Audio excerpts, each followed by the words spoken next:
오늘은 세 번째 시간입니다. 신학의 역할, 평신도가 신학을 이라는 제목으로 우리가 함께 나눠볼 텐데요. 여기서 이제 우리 저자가 이제 질문을 던집니다. 평신도가 신학을 배워야 되냐? 그냥 성경대로 살면 되고 주일날 말씀 들은 대로 살면 되지. 굳이 꼭 신학까지 배워야 되냐? 많은 분들이 그렇게 생각할 수도 있겠고요. 또 신학이라는 게 신학생이나 목사님만 하는 거지 무슨 평신도가 신학을 해가지고 목사님을 힘들게 하고 그래. 네? 이런 사고들이 현재까지 많이 있었는데요. 결론적으로 말씀을 드리면은 우리 평신도도 신학을 배워야 된다. 여기서 우리가 한 가지 짚고 넘어갑시다.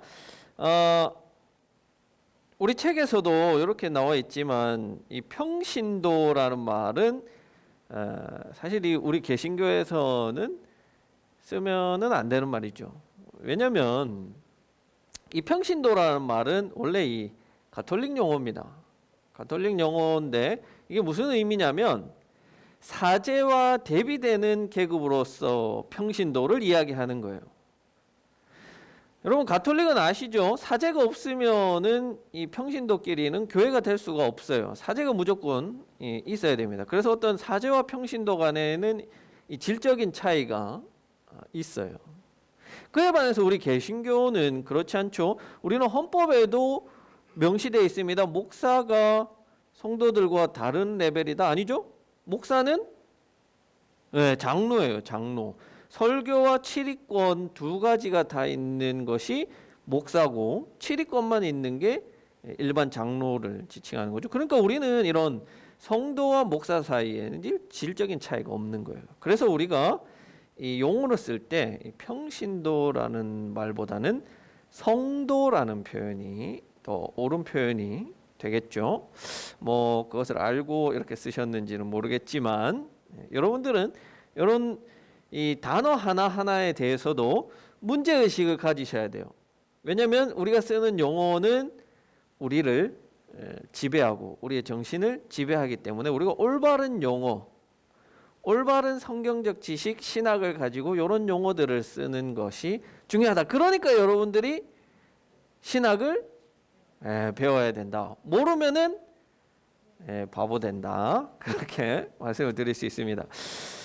오늘 저자는 이제 크게 세 가지 정도로 우리 성도가 신학을 해야 하는 이유를 세 가지 정도로 말하는데요. 저는 여기다가 이제 조금 몇 가지를 더 추가해서 한번 말씀을 드려보려고 합니다.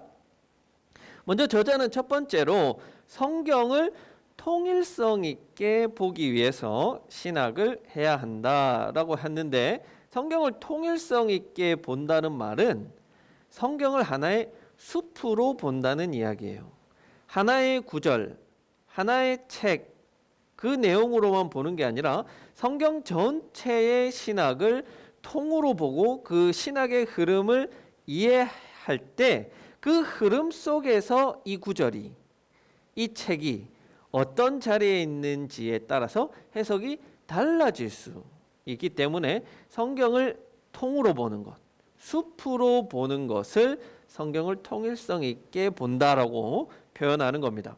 자, 그러면은 왜 성경을 통일성 있게 봐야 돼? 왜 성경을 숲으로 봐야 해? 하는 문제가 여러분들에게 제기하실 수 있습니다. 자, 이런 문제들이 있기 때문이에요. 자, 먼저 첫 번째로 성경에 나와 있는 어떤 구절들은 서로 충돌되거나 모순되는데 이걸 우리가 어떻게 해석하느냐 하는 문제가 있기 때문이에요. 여러분, 어떤 사람들은 성경을 하나님이 따다다다 이렇게 불러줬어요. 하나님이 태초에 천지를 창조하시는 이렇게 불러주면 사람이 그걸 기계적으로 받아 썼다라고 이야기를 해요. 이걸 우리가 축자 영감설이라고 하는데요. 그런데 그 안에 이렇게 모순되는 내용이나 상반되는 구절들이 있다면 그걸 어떻게 해석할 수 있을까요? 하나님이 틀렸나? 하나님이 모순되는 말을 했나? 이렇게밖에 우리가 이야기할 수 없습니다. 그래서 여러분들이 신학을 배워야 된다는 말이고요. 자, 이런 구절들을 한번 봅시다. 죄에 대해서 민수기 14장 18절과 에스겔 18장 2절에서는 어떻게 다르게 이야기하고 있는지 한번 찾아봅시다.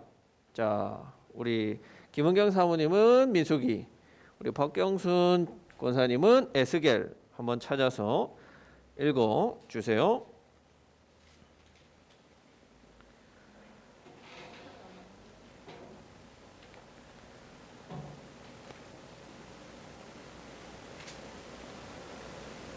자, 민수기 14장 18절 한번 읽어주세요.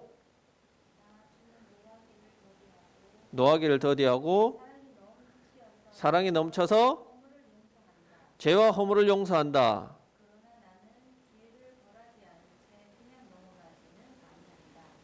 넘어가진 아니한다.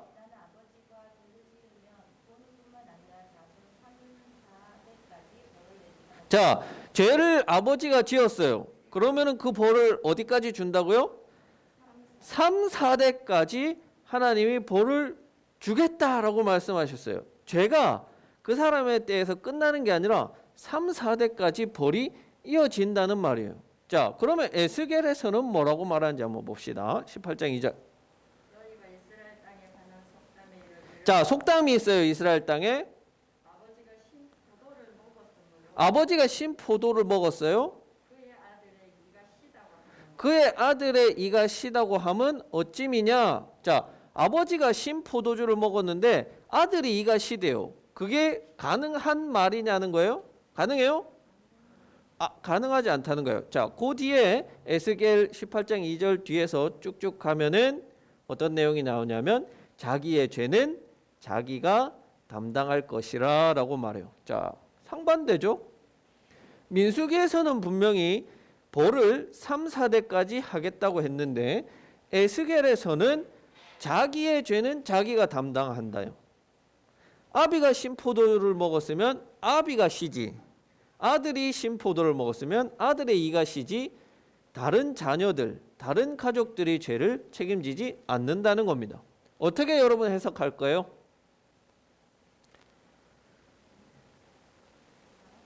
상황에 맞게 좋습니다. 간단하게 여러분 말씀을 드리면 시대적 차이가 있어요. 어떤 시대적 차이가 있냐면 이 민수기는 언제적 시대적 상황이에요? 출애굽했을 때잖아요. 출애굽했을 때는 이 신앙이라는 게 공동체적이에요. 공동체적. 한 가정, 그리고 이스라엘 민족, 그리고 하나의 지파, 이렇게 역사적 흐름들, 사건들이 가족, 지파, 민족 단위로 공동체적으로 일어나고 있어요. 그래서 이 죄라는 것도 혼자 짓고 혼자 벌을 받는 게 아니라 그 지은 죄에 대해서 공동체가 함께 벌을 받게 된다는 거예요. 여러분, 복도 마찬가지죠. 복도 혼자 받는 게 아니잖아요. 복을 받으면 10대까지 1000대까지 그렇게 주겠다고 말하는 시대인 거예요. 공동체성이 강조되는 거예요. 그런데 에스겔은 언제냐면 멸망하기 직전이에요. 에스겔은 포로의 행장을 하고 다녀요. 왜? 이스라엘이 그렇게 포로로 끌려갈 것을 예언한 사람이에요. 그리고 돌아올 것도 예언해요. 그런 에스겔이 볼 때 만약에 이스라엘이 멸망해서 포로로 끌려갔어요.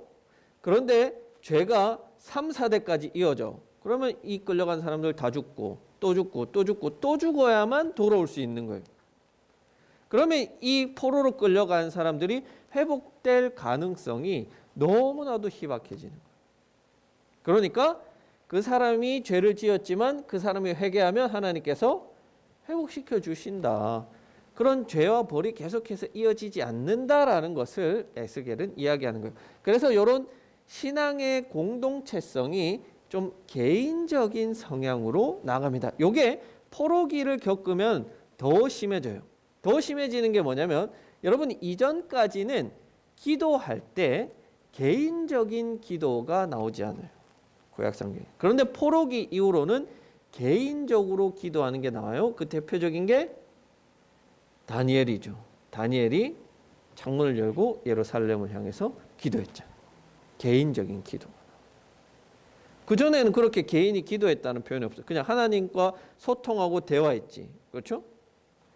그런 시대적 상황에 따라서 신학이 달라진 거예요. 연대를 한번 봅시다. 자, 한번 찾아보세요. 열왕기하 1장 17절과 열왕기하 3장 1절. 우리 사모님이 1장 17절 찾아보시고요. 원사님이 3장 1절 찾아봅시다. 자, 1장 17절 읽어주세요. 여호람이 다스린 지 2년 되는 해에 즉위했대요. 그렇죠? 자, 열왕기하 3장 1절에서 뭐라고 나옵니까?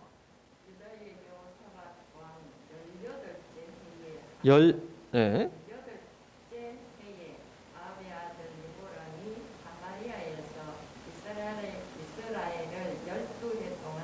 열두 해 동안 다스렸다. 여기는 몇 번째 해래요?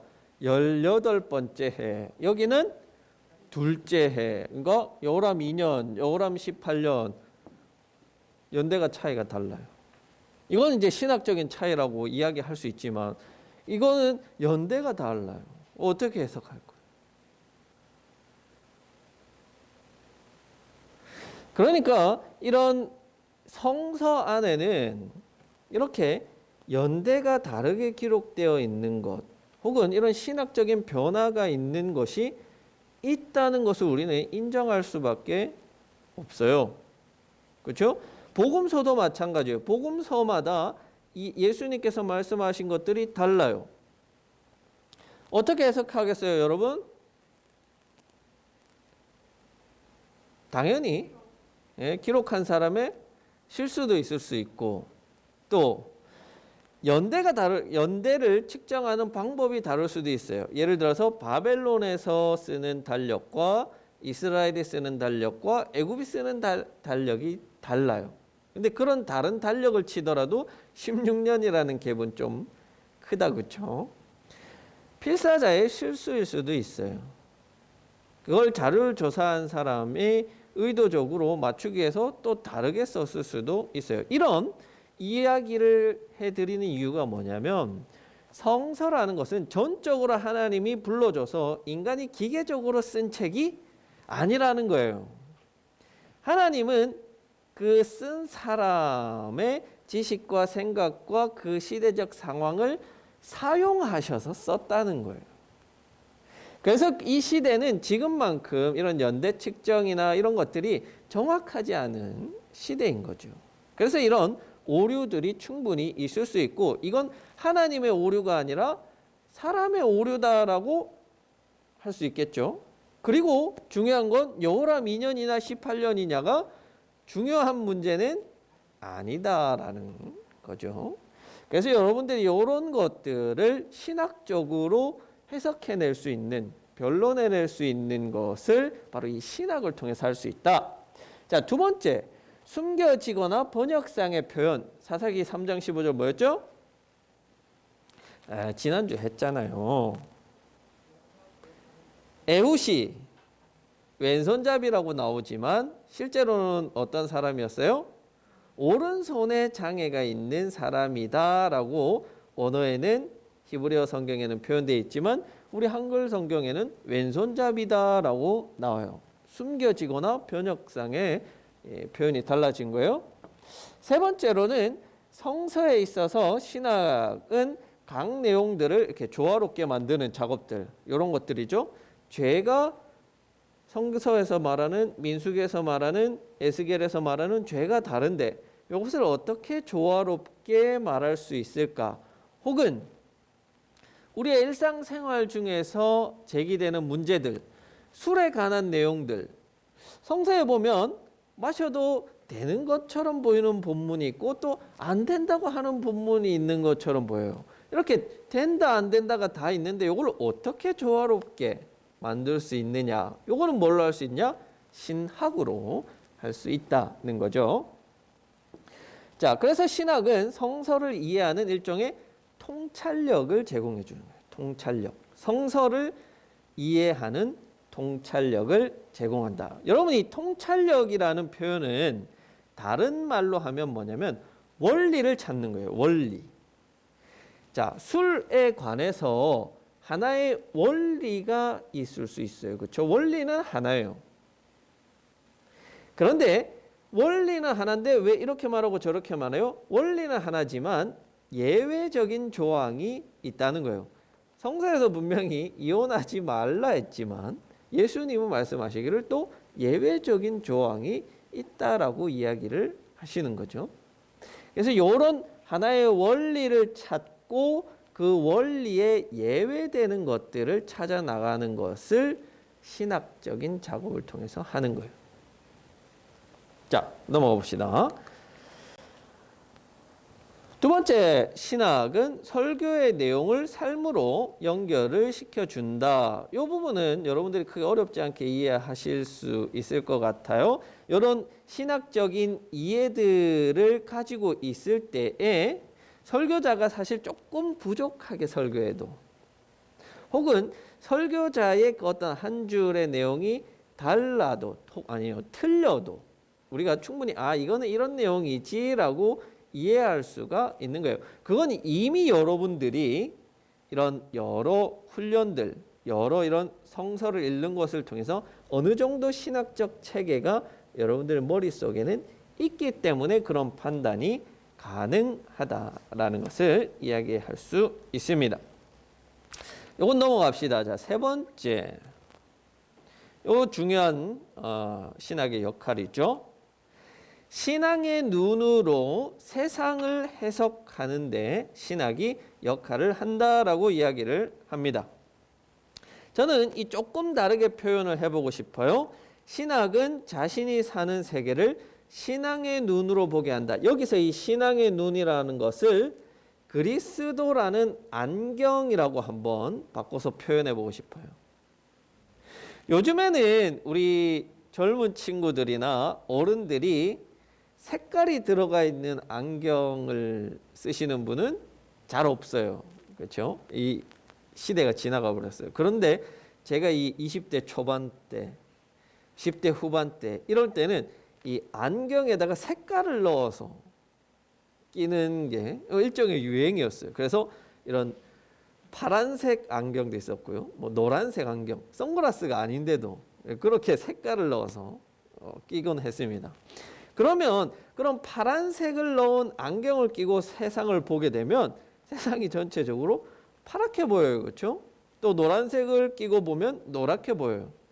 신학이라는 것도 바로 그런 것과 같다는 거예요. 우리가 그리스도의 삶이라는 그 안경을 끼고 세상을 보게 되면 이 세상에서 일어나는 많은 문제들 또 제기되는 그런 다양한 문제들에 대해서 대답할 수 있다는 거예요.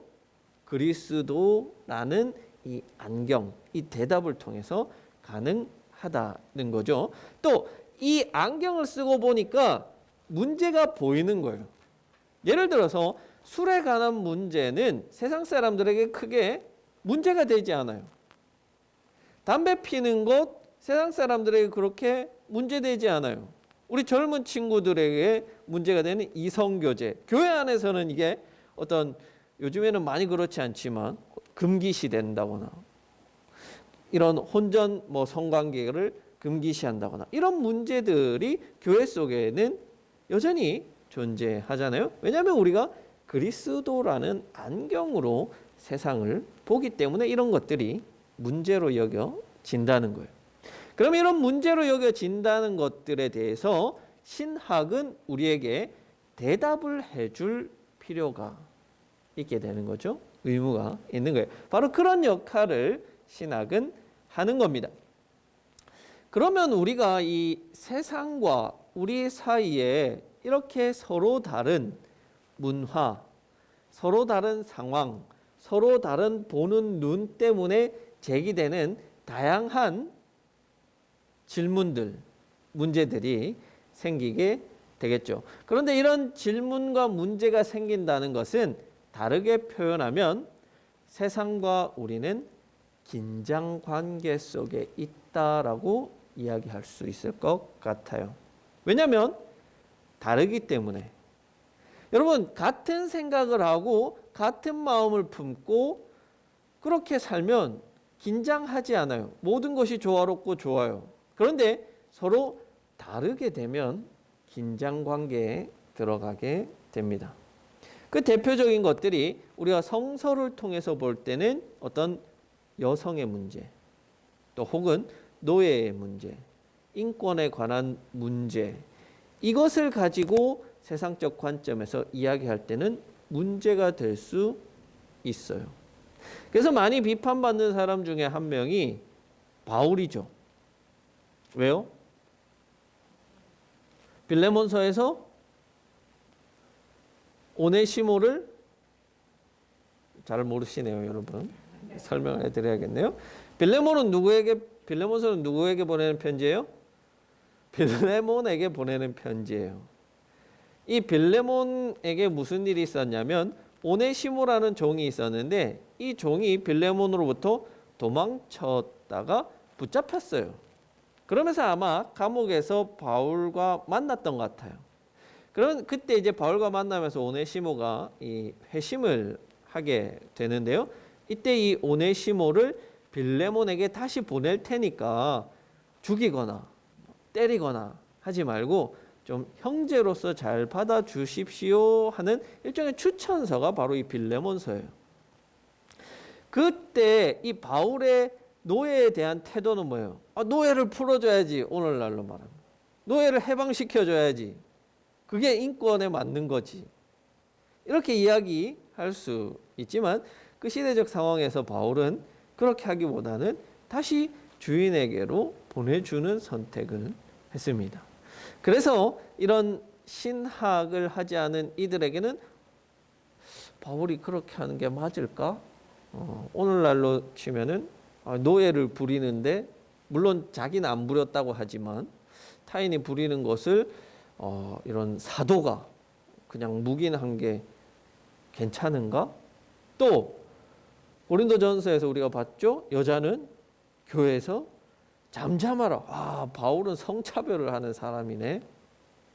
이런 문제들이 이 세상과 성서 사이에 또 그 성서를 믿는 우리 사이에 긴장 관계로 존재한다는 거죠. 그런데 이 긴장 관계를 해소시키는 역할을 하는 것이 바로 신학인 거죠.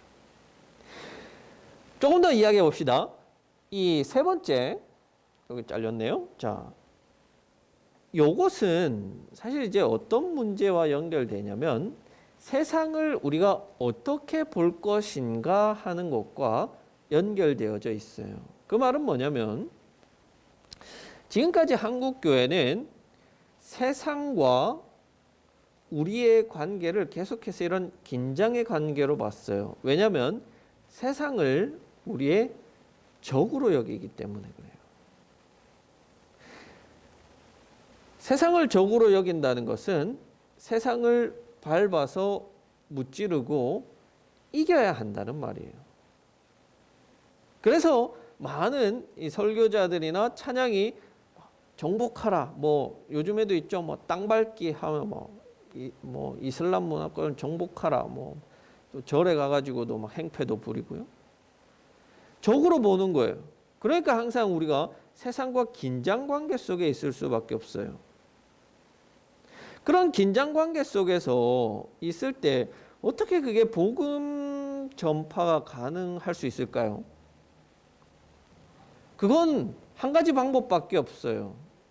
옛날에 십자군 전쟁하듯이 전쟁을 해서 정복하고 강제적으로 개종시키는 그 방법밖에는 없는 거예요. 그런데 과연 그 방법이 하나님께서 인정하신 방법인가? 하나님께서 원하시는 방법인가라는 질문을 했을 때는 그렇다라고 대답할 수는 없을 것 같아요. 그래서 우리는 이 세상을 보는 눈, 세상에 대해서 규정하는 것을 우리는 좀 다르게 볼 필요가 있는 거예요. 세상을 우리의 적으로 보고 적그리스도, 적대자로만 볼 것인가? 여러분들은 어떻게 세상을 보시겠어요? 어떻게 규정해 보시겠어요? 우리의 적이에요? 거부해야 되는 거예요? 세상 문화를 거절해야 돼요? K-팝 들으면 안 되고 BTS 들으면 지옥 가요? 예. 이런 부분에 있어서 여러분들이 이 하나의 통찰력, 원리, 이런 어떤 신학적인 어떤 이 뭐랄까요? 이런 센스, 이것들을 여러분들이 함께 공부하면서 가질 수 있기를 바랍니다. 자, 네 번째는 이제 더 이상 책에 나오지 않는 내용인데 제가 신학은 이래서 필요하다는 것을 여러분들에게 말씀드리는 거예요. 자, 네 번째는 가르치는 자에 대한 이 판단을 바로 이 신학을 통해서 할 수가 있습니다. 책에서는 평신도로 쓰니까요. 제가 평신도로 썼지만 이 성도라는 표현을 썼죠. 성도가 신학적으로 탄탄해야지만 교회가 건강해진다는 거예요. 왜냐하면 앞에서 가르치는 자, 설교하는 자의 잘못된 가르침을 파악해낼 수가 있고요. 또 이단적인 가르침 혹은 이단의 가르침을 분별해낼 수 있기 때문이에요. 이걸 분별하지 못해서 크게 문제가 생긴 교회가 있죠? 어느 교회예요? 고린도 교회였잖아요. 고린도 교회. 외부에서 온 대적자들, 그들을 제대로 판단하지 못해서 그들에게 이끌려 가버렸어요. 그러면서 바울과의 관계가 멀어져 버렸죠. 바른 판단을 하지 못한 거예요. 가르치는 자에 대해서 옳은 판단을 하지 못한 거예요. 그러니까 어느 게 옳다 그르다를 이해하지 못하니까 그런 쪽으로 갈 수밖에 없었던 거죠. 그래서 여러분과 저는 조화로워야 하지만 사실 어느 부분에 있어서는 여러분이 저를 견제해야 되고 저도 여러분을 견제할 필요가 있는 거예요. 틀린 거는 틀리다라고 이야기할 수가 있어야만 우리가 건강한 관계로 함께 성장해 갈 수가 있는 겁니다. 아들이라서, 남편이라서, 형이라서 다 옳습니다. 우리 목사님은 다 좋습니다. 이렇게 하면 제가 성장할 수가 없어요. 여러분들도 마찬가지죠. 다 아이고 한 명이 아쉬우니까 아이고 그랬습니다. 맞습니다. 이렇게 하면 올바르게 건강하게 성장할 수가 없는 거예요. 그래서 여러분과 제가 이런 적당한 긴장관계를 유지하되 건강한 긴장관계를 유지하기 위해서는 이 신학이 필요하다는 거예요.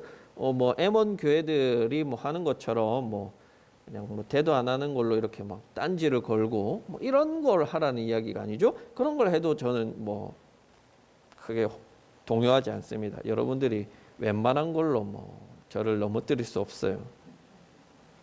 충분히 공부하고 오셔야 돼요. 그러면 제가 받아들일게요. 자, 그렇게 이 성도가 신학적으로 탄탄해야지만 교회가 건강하게 자라날 수 있다라는 것을 여러분들 염두하시고요. 자, 다섯 번째는 신학이 있어야지 자기 신앙에 대해서 점검할 수가 있어요. 내가 지금 바른 신앙을 하고 있는가? 그러니까 타인을 향해서 우리가 판단하고 판단할 때 그 판단이 나를 향할 때 내가 올바르게 서 있느냐, 내가 올바르게 신앙을 하고 있느냐 하고 있는 것도 나에게 질문을 던질 수가 있게 되죠. 신앙만 해서는요 이런 질문을 던질 수가 없어요. 그리고 판단을 내릴 수도 없어요. 내가 지금 올바른 길을 가고 있느냐, 잘못된 길을 가고 있느냐. 그것에 대한 판단은 우리가 올바른 신학적 기준에 따라서 할 수가 있다라고 말씀을 드릴 수 있어요. 그래서 여러분들이 신학을 충분히 우리가 배우고 난 이후에는 반드시 자기 신앙에 대해서 점검해 보실 필요가 있다라고 말씀을 드립니다. 자, 마지막은 성도의 삶 속에서 오는 이런 다양한 질문들에 대해서 신학이 대답을 한다. 신앙의 눈으로 세상을 해석한다는 요 세 번째 카테고리와 같은 거고요. 요 질문들은 사실 우리가 읽은 책에 다 나오는 질문들입니다. 요 밑에 몇 가지는 제가 더 첨부를 했는데요. 여러분들이 이제 신학을 하게 될 텐데, 지금 배우게 될 텐데, 이런 질문들에 대해서 충분히 답할 수 있어야 돼요. 이런 질문들은 얼마든지 우리 주변의 사람들이 너 교회 다녀? 그러면 이거 어떻게 해야 돼? 라고 질문할 수 있는 내용들이지 않습니까? 특히 저는 요 마지막 자살하면, 예수 믿는데 교회 다니는데 자살하면 지옥 가요? 이런 이야기를 굉장히 많이 들었습니다. 여러분들은 어떻게 생각하세요? 자살하면 지옥 가요?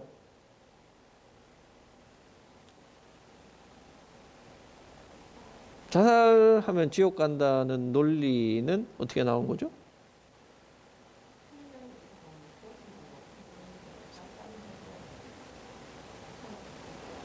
자살해도 천국 갈 것 같아요? 이런 거 질문에 대해서 여러분들이 이제 앞으로 대답을 준비하셔야 돼요. 신학적으로.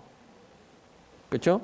제가 이제 요거는 이제 우리가 충분히 어떤 상황이 오면 이런 하나의 질문들을 가지고 여러분들이 발표하게끔 할 겁니다. 잘 요 대답들, 질문들은 준비를 하셔야 돼요. 기본적인 거잖아요. 그렇죠? 우리가 그리스도를 믿는 이들이라면. 자, 그러면 이런 우리가 앞에서 봤던 이런 질문들을 어떻게 우리가 성서를 통한 신학적으로 대답해낼 수 있을까? 이 방법론적인 요게 중요한 거예요. 그냥 대답을 해라. 어떻게 하는지 모르는데 어떻게 대답을 해? 이렇게 되죠. 그러니까 그 방법론을 말씀을 드리는 거예요. 자, 우리는 그러면 이렇게 제기되는 다양한 질문들을 신학적으로 대답하는데, 그 반드시 신학은 성서를 바탕으로 해야 되죠. 성서를 바탕으로 우리가 어떻게 신학적으로 대답해 볼 수 있을까? 요겁니다. 성서 안에 있는 이런 다양한 내용들을 우리가 굴비 엮듯이 엮어야 된다. 너무 진부한 표현인가요? 예. 구슬이 서말이어도 깨어야 보배다. 이런 표현도 있죠. 이런 각각에 떨어져 있는 내용들을 쭉 엮어야 돼요. 그러면 이게 하나의 원리가 보이는 거예요. 그 하나의 원리를 찾아내시고 그 원리에 예외되는 것들을 우리가 볼 수 있으면 요 하나의 질문에 대한 대답이 충분히 가능할 수 있다라고 말씀을 드려요. 자, 술에 관한 겁니다. 우리 그리스도인들에게 가장 많이 제기되는 거죠. 자, 여러분들 이 구절들을 한번 찾아보실 수 있으면 뭐 찾아보시고요. 뭐 적으실 수 있으면 한번 적어보세요. 자, 이쪽은 술을 마시지 말라 하는 거고, 이쪽은 술을 마셔도 된다. 성경에 술을 마셔도 된다가 나오는가? 요거부터 한번 봅시다. 자, 에베소서 5장 18절에는 술 취하지 말라. 이는 방탕한 것이니 이렇게 나와요. 자, 민수기 6장 13절에는 포도주와 독주를 멀리하라. 이렇게 나옵니다. 그러면 됐네. 술 마시면 안 되네. 술 취하지 말라 했으니까. 근데 일부 교인들은 그렇게 말하죠. 야, 술 취하지 말라 했지. 술 마시지 말라 했냐. 이게 술 마시지 말라 했잖아요. 포도주와 독주를. 그러니까 이게 여러분 이 신학을 못해서 통찰력이 없는 거예요. 이렇게 이야기하는 거예요. 술 취하지 말라 했지. 술 마시지 말라 했냐. 이거 못 엮은 거예요. 자, 더 가봅시다. 술 마셔도 된다는 건 한 5개 찾아놓고 술 마시지 말라는 건 2개만 찾아놨네요. 자, 창세기 27장 28절 그리고 신명기 7장 13절에서 이 포도주입니다.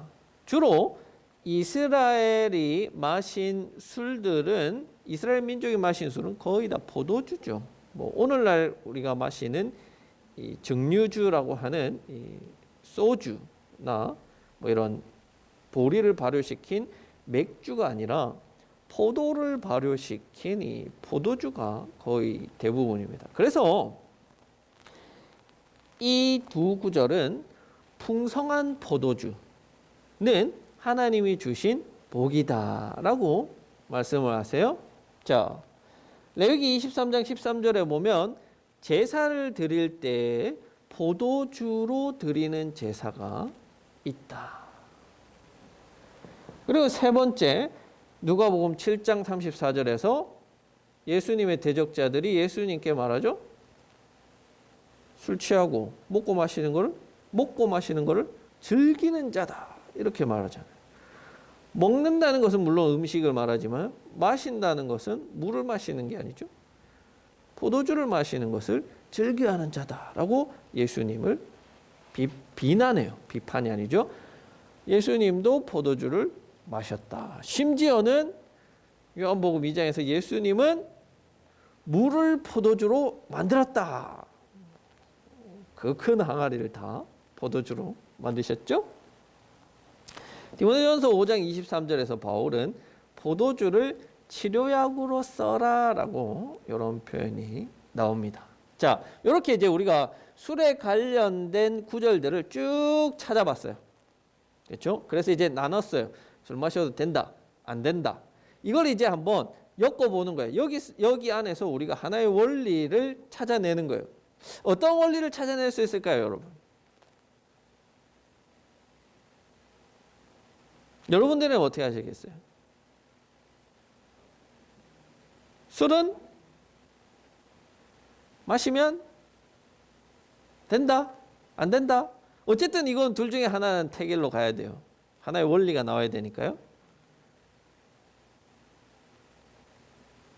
저는 이렇게 한번 결론을 내려보고 싶어요.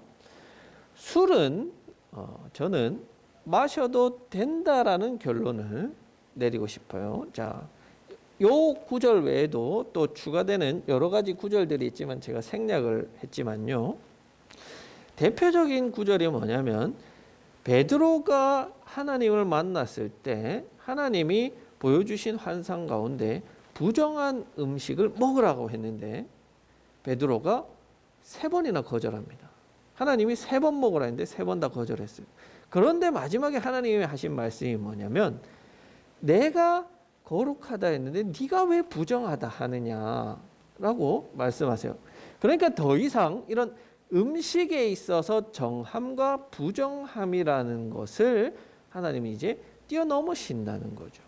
물론 구약 시대에 정한 음식이 있고 부정한 음식이 있었지만 이제 신약 시대에 오면서 그런 부정과 정한 음식에 대한 구분이 없어져 버렸다는 거예요. 그래서 포도주라는 것도 마찬가지예요. 어떤 정한 음식이다, 부정한 음식이다. 포도주를 마심으로 인해서 죄가 된다, 안 된다.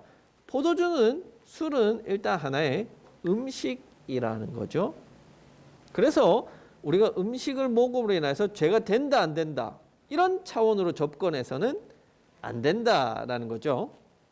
그래서 술은 마셔도 된다라고 이야기하지만 예외적인 조항들을 이제 붙여야겠죠. 자, 먼저 술은 마셔도 돼요. 그런데 두 번째, 우리가 술 취하지 말라. 왜 술 취하지 말라라고 했을까요? 술 취한다는 건 어떤 걸까? 술을 취한다는 것은 술에게 의존한다. 혹은 내 자신을 스스로 통제할 수 없는 지경에까지 이른다는 것을 이야기하지 않겠어요? 술에 의존하게 되는 거예요. 우리가 의존할 것은 하나님밖에 없는데 하나님 아닌 다른 곳에 의존하게 된다면 그것은 우리가 당연히 거부해야 되는 겁니다. 그래서 술은 우리가 취할 정도로 마시는 것은 안 된다. 자, 1차적으로 술은 마셔도 된다. 그런데 두 번째, 술을 취할 정도로 마시는 것, 그러니까 많이 마시는 것은 금지된다라고 말씀을 저는 그렇게 원리를 이야기하겠어요. 자, 마지막 세 번째죠. 세 번째로 술에 관해서 할 수 있는 것은 중독에 관해서 이야기해 볼 수 있을 것 같아요. 그렇죠? 우리 성경에는 나오지 않지만 술은 중독될 수 있어요. 우리가 여러 가지 삶 속에서 하는 것들 가운데 중독될 수 있는 몇몇 가지들이 있습니다. 예를 들어서 마약이라든지 담배라든지 술이라든지 이런 것들은 중독성이 있어요. 여러분, 중독성이 있다는 것은 내가 스스로 그걸 제어할 수 있다 없다?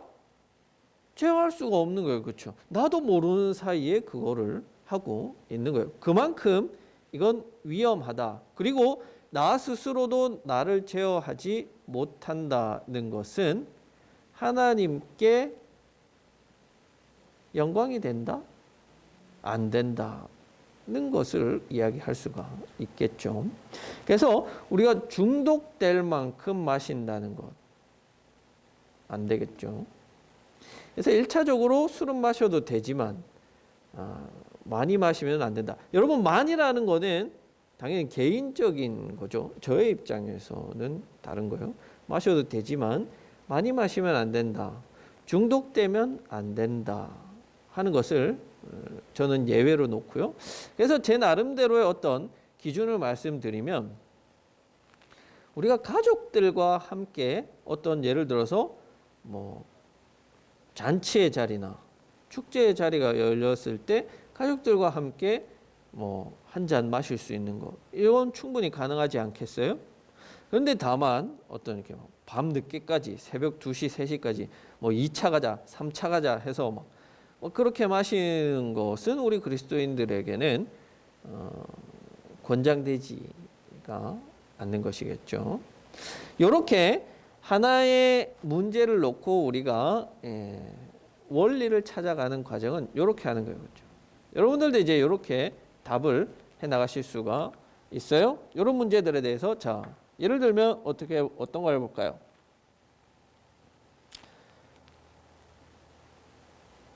자살하면 어떻게 되는가요? 자살한 사례에 대해서 우리가 그거에 관한 구절들, 성경의 구절들을 쭉 한번 찾아봅시다. 그리고 그 구절이 그 시대적 상황 맥락 속에서 어떻게 이해되는지를 보고 여러 가지 사례를 놓고 여기서 하나의 원리를 찾는 거예요. 자살은 해도 된다, 안 된다. 그리고 그 해도 되는 상황에 대한 어떤 예외적인 것들, 하면 안 되는 상황에 대한 예외적인 것들을 우리 한번 찾아보는 거예요. 그렇게 원리를 찾고 예외적인 것들을 이야기할 수 있으면 아마 충분히 좋은 대답이 될 수 있을 것 같아요. 예수님도 안 된다, 이건 없어요. 된다, 이건 없어요. 이혼에 관해서도 하면 안 된다 말씀하셨지만 예외적인 조항을 말씀하십니다. 가늠한 연고 외에는, 그렇잖아요. 우리가 세상 살아갈 때 예외가 없는 원리는 없다. 그래서 여러분들이 이런 작업들을 하심으로 인해서 이런 제기되는 문제들에 대한 대답을 찾아낼 수 있다라는 것을 말씀드립니다. 결론적으로 우리는 신학을 배워야 된다. 그래서 이런 문제들에 대해서 올바른 대답을 할 수 있어야 되고, 우리 삶 속에서 제기되는 그런 문제들을 잘 대처해 나갈 수가 있다. 바로 이 신학을 통해서 그렇게 해야 된다는 거죠. 그래서 여러분들이 앞으로 이제 남아있는 50번의 시간들을 통해서 좀 더 잘 준비하고 또 열심히 배우고 또 복습도 하시고, 그러면 해서 여러분들이 훌륭한 또 한 명의 신학자들이 되시길 바라고요. 그런 삶을 통하여서 우리가 건전하고 건강한 신앙인들로 자라날 수 있기를 바랍니다.